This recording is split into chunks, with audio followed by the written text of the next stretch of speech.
आप ऐसा नहीं कर सकते। नारायण नारायण, उन्होंने तो ऐसा कर दिया है इंद्रदेव। उन्होंने अपने सारे मरुत संसार से वापस बुला लिए। देख लीजिए अपने नेत्रों से संसार भर में कैसी त्राही त्राही मची हुई है। प्राणवायु समाप्त हो रही है संसार। पशु पक्षी ही नहीं, मनुष्य भी अचेत हो रहे हैं। वनस्पति सूख रही है। और यही नहीं, अपने देवताओं की दशा ही देख लीजिए।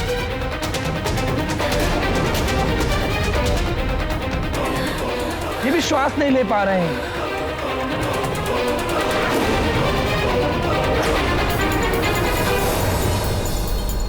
ये सब आपके कारण हो रहा है देवराज। अभी भी समय है, मारुति को जीवन दान दे दीजिए, अन्यथा बड़ा अनर्थ हो जाएगा। होने दीजिए अनर्थ देवर्षि।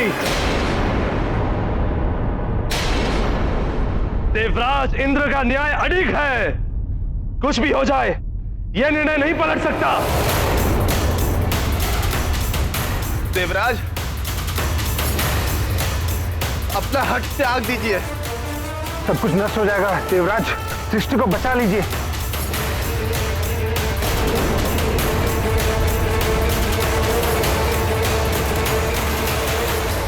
पुनः सोच लीजिए देवराज।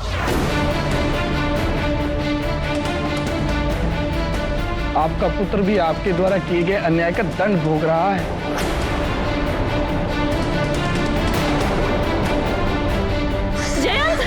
जयंत, जयंत मेरे पुत्र, संभालो स्वयं को। हम देवता हैं, आयुहीन होकर भी हमारी मृत्यु नहीं हो सकती। अमृत पान किया है हमने। ये देह ना रहे तब भी हम जीवित रहेंगे। हम सब अमर हैं। इस स्थिति का साहस के साथ सामना करो पुत्र, तुम्हें कुछ नहीं होगा। आपका ये अभिमान अनर्थ का कारण ना बन जाए देवराज।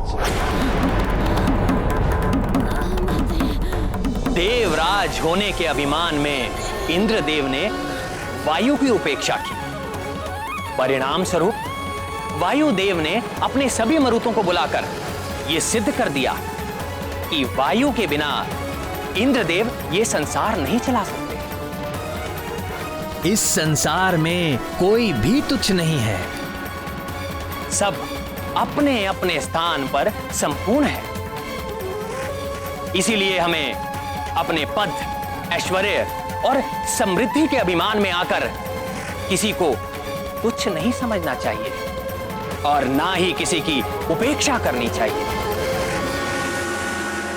मैं भी देखता हूं इंद्रदेव, कैसे बचाएंगे आप इस सृष्टि को।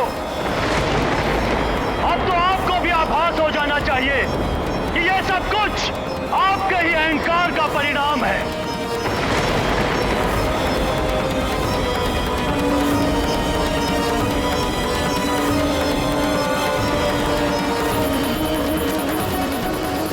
धैर्य रखो पुत्र, धैर्य रखो। दशरी, हमारी सांस रुक रही है। हम खड़े नहीं हो सकते। मैंने तुमसे कहा ना, तुम्हें कुछ नहीं होगा। अमर है हम सब। ऐसी अमरता किस काम की देवराज? ये तो मृत्यु से भी अधिक पीड़ादायक है। प्राणवायु के बिना आप जी नहीं पाएंगे और अमृत पान के कारण आपकी मृत्यु नहीं होगी। नारायण नारायण, श्वासहीन देह से ना तो आप चल पाएंगे और ना ही कोई कार्य कर पाएंगे। ऐसा जीवन चाहते हैं आप? सबको अपने कर्मों का फल भोगना पड़ता है स्वामी, और आपके कर्मों का फल हमारा पुत्र भोग रहा है। सारा संसार आपके कर्मों का फल भोग रहा है। भूदेवी क्षुब्ध हो उठी है। एक माँ की हाय मत लीजिए स्वामी।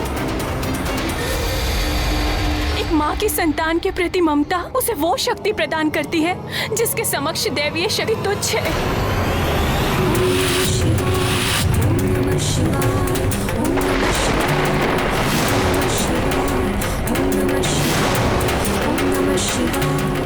मातृत्व शक्ति को पहचानिए स्वामी, मान जाइए, ये विनाश होने से रोक दीजिए।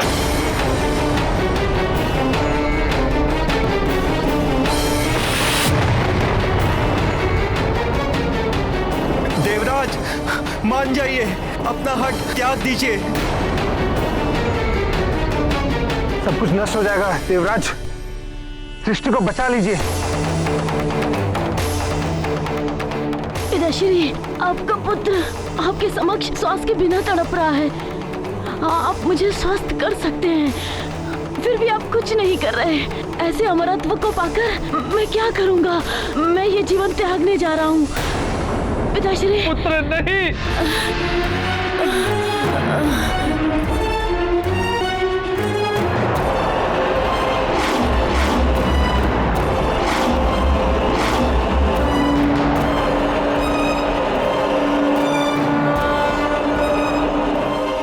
मात्र अपने नियमों का पालन कराना आपका धर्म नहीं है स्वामी।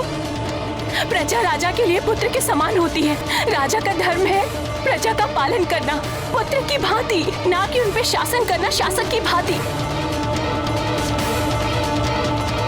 और उन सहस्त्र प्राणियों के बारे में सोचिए, उन्होंने तो कोई आपका नियम भी नहीं तोड़ा, किंतु इस विनाश लीला के कारण वे सब भी असमय ही काल के गाल में समा जाएंगे।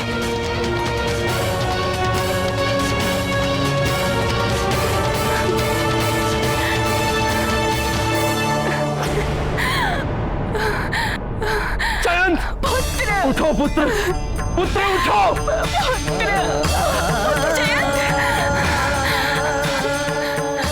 प्राण वायु के बिना प्राण भी शक्तिहीन हो जाते हैं देवराज।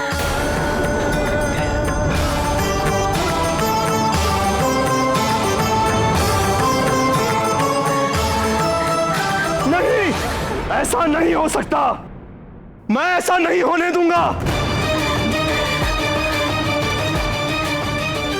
मेरे पुत्र, तुम्हें उठना होगा।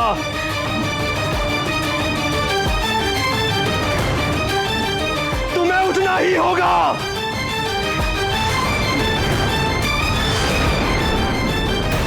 अब इंद्रदेव वज्र से किसके प्राण हरने वाले हैं?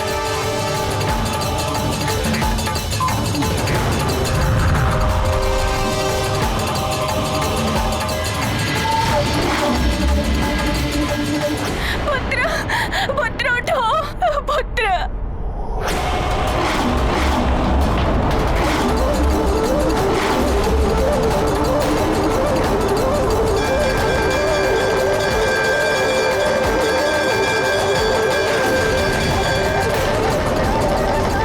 हे महादेव, लौटा दीजिए एक बाकोस का पुत्र।